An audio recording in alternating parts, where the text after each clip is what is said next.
मांसाहारी प्राणी की अपेक्षा शाकाहारी प्राणी अधिक स्वस्थ होते हैं। मांसाहारी प्राणियों की अपेक्षा शाकाहारी अधिक दीर्घायु होते हैं।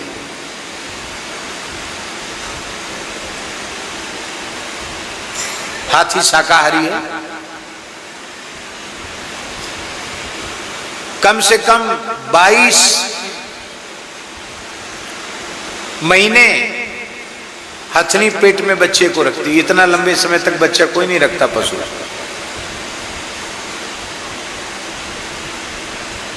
और हाथी के बच्चे का जन्मते ही वजन 1.25 क्विंटल से कम नहीं होता है। और इतना वजनदार बच्चा मुश्किल से 10 से 15 मिनट में अटखेलियां करने लग जाता है। और शेर का बच्चा 9 महीना पूरे नहीं करता है। कई दिन तक तो आंखें नहीं खुलती उनकी, ऐसे शेरनी उनकी रक्षा करती, बाद में आंख खुलती मांसाहारी होती। देख लो, पिल्लों की आंख खुलती देर में, बिल्ली के बच्चों की आंख खुलती देर में। सिंह इतना नहीं जीता, पर हाथी 100 वर्ष तक कम से कम जीता। इससे अधिक जी सकता है हाथी, पर 100 वर्ष की उसकी सामान्य आयु है। 100 साल तो हाथी जीता ही। मांस नहीं खाते थे हमारे पूर्वज। जब मुगलों का काल आया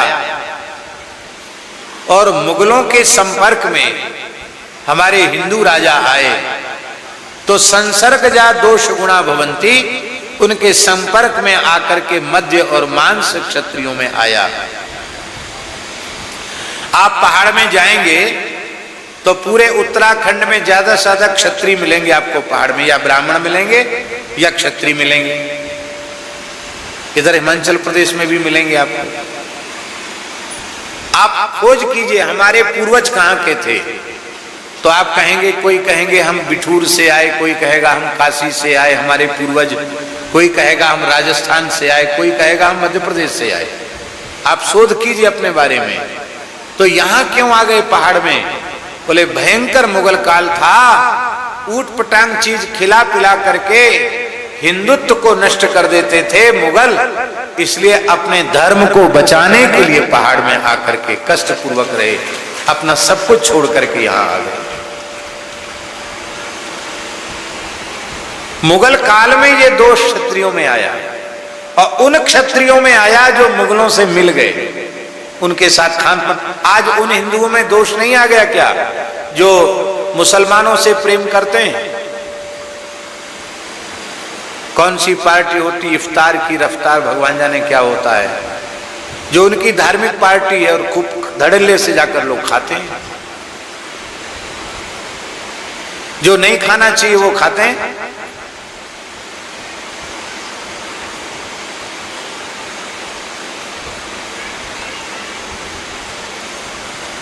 भाई अपने स्वरूप को संभाल कर रखो। आप जब व्यवहारिक हैं, आप व्यवहार कीजिए, लेकिन अपने खान पान को शुद्ध रखिए। मांस शब्द की व्युत्पत्ति यदि आप सुन लेंगे तो जीवन में मांस का स्पर्श नहीं करें।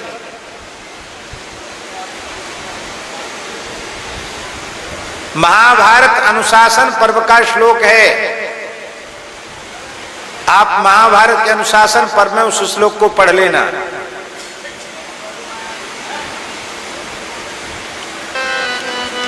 मांस शब्द संस्कृत भाषा का है। किस भाषा का है? संस्कृत भाषा का है। और उसका जब विच्छेद करेंगे हम, संधि विच्छेद, माने उसको अलग अलग करेंगे, ऐसा समझिए। तो माम सह, मांस शब्द को अलग अलग करेंगे तो क्या बनेगा? माम सह। माम माने क्या होता है?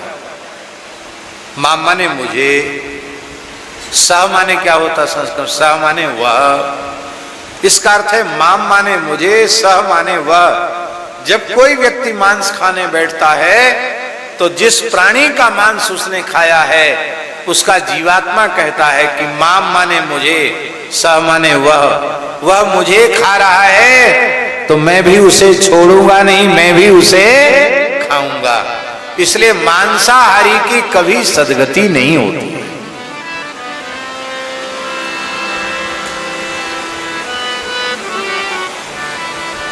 बड़े दुख की बात है, बड़े दुर्भाग्य की बात है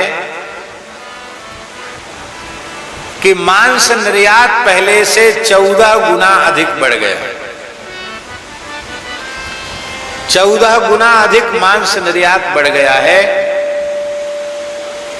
यांत्रिक कत्लखाने आ गए हैं और बड़ी भारी संख्या में निरीह प्राणियों की हत्या हो रही है, नृशंस हत्या हो रही है।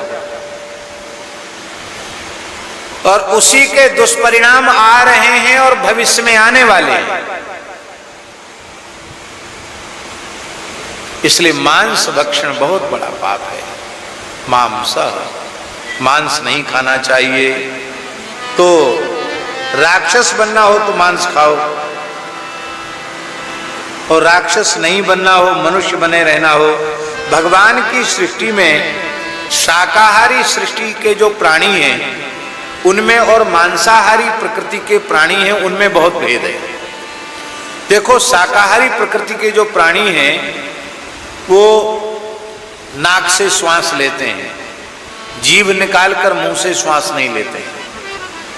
गाय, बैल, भैंस, बकरी, भेड़, घोड़ा, हाथी सब नाक से श्वास लेते हैं। मांसाहारी नहीं है नहीं। और मांसाहारी कुत्ते को देखो, ऐसे श्वास लेते। गर्मी बहुत लगती है क्योंकि उनमें स्वेद ग्रंथि का अभाव होता है। शेर को देख लो, भालू को देख लो, जो भी मांसाहारी प्राणी हैं जीव निकाल कर श्वास लेते हैं। अब आप लोग कैसे श्वास लेते सो देख लीजिए। कुत्ते जैसे लेते हैं कि शेर जैसे लेते हैं कि नाक से लेते, कैसे ले रहे हैं बोलो? तो हमारे शरीर की जो संरचना है वो मांसाहार के अनुकूल नहीं है। मांसाहारी प्रकृति के प्राणियों में स्वेद ग्रंथि नहीं होती है विज्ञान के अनुसार, शरीर विज्ञान के अनुसार, और मनुष्य में स्वेद ग्रंथि होती है, उसको पसीना आता।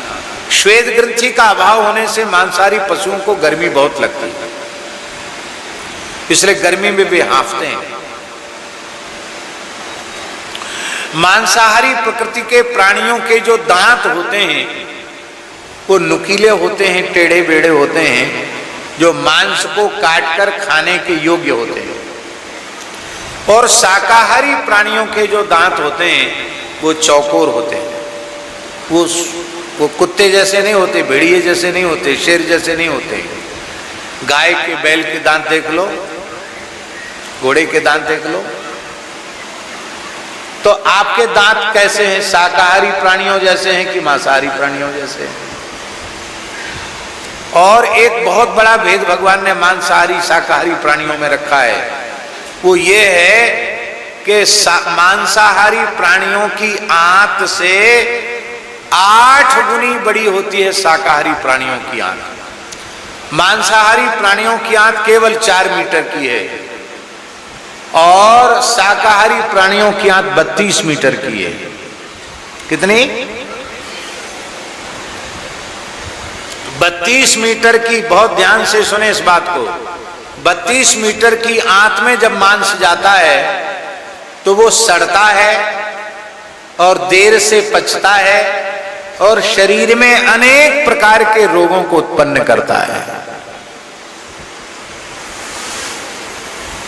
और जो मांसाहारी प्रकृति के प्राणी हैं उनमें केवल 4 मीटर की आंत है, वो खा करके जल्दी पच जाता है। उनके शरीर की संरचना ऐसी है। तो भगवान ने मांसाहारी प्रकृति के प्राणी बनाए ही क्यों? ये प्रश्न है कि नहीं? ये मांसाहारी बिल्ली क्यों बनाई, कुत्ता क्यों बनाया, भेड़िया क्यों बनाया, शेर क्यों बनाया, गीदड़ क्यों बनाया? कुछ पक्षी ऐसे बनाए जो कीट पतंगों को खाते, उनको क्यों बनाया? भाई, ये सृष्टि परमात्मा की बनाई हुई है। इस सृष्टि को नियंत्रित रखना और इस सृष्टि को व्यवस्थित रखना, ये परमात्मा का कार्य है।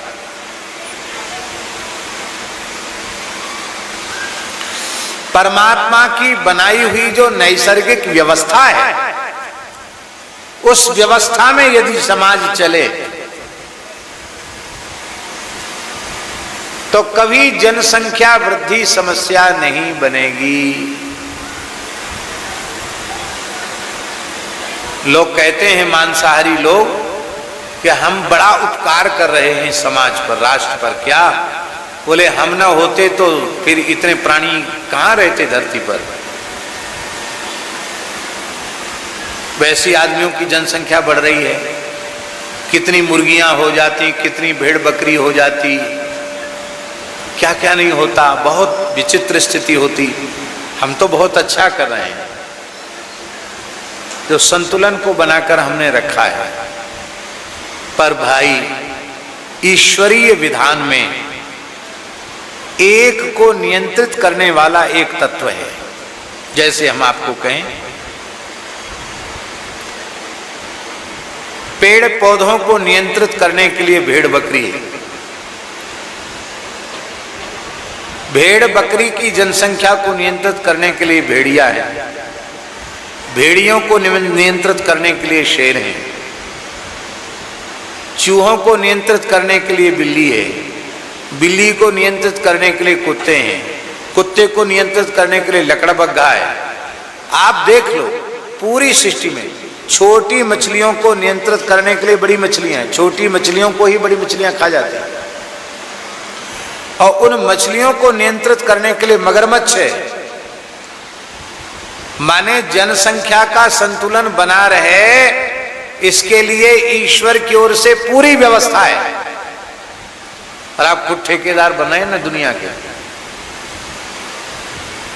इसलिए मांसाहार मनुष्य की प्रकृति से सर्वथा विरुद्ध है। पहले शरीर विज्ञान वाले लोग, इस देश के बाहर के लोग स्वीकार नहीं करते थे। अब जो विदेशी देश शरीर विज्ञान वाले हैं, वो भी इस भारतीय आर्ष विचारधारा को स्वीकार करने लगे हैं कि मनुष्य यदि स्वस्थ और दीर्घायुष्य प्राप्त करना चाहता है तो उसे शुद्ध शाकाहारी होने का व्रत लेना चाहिए।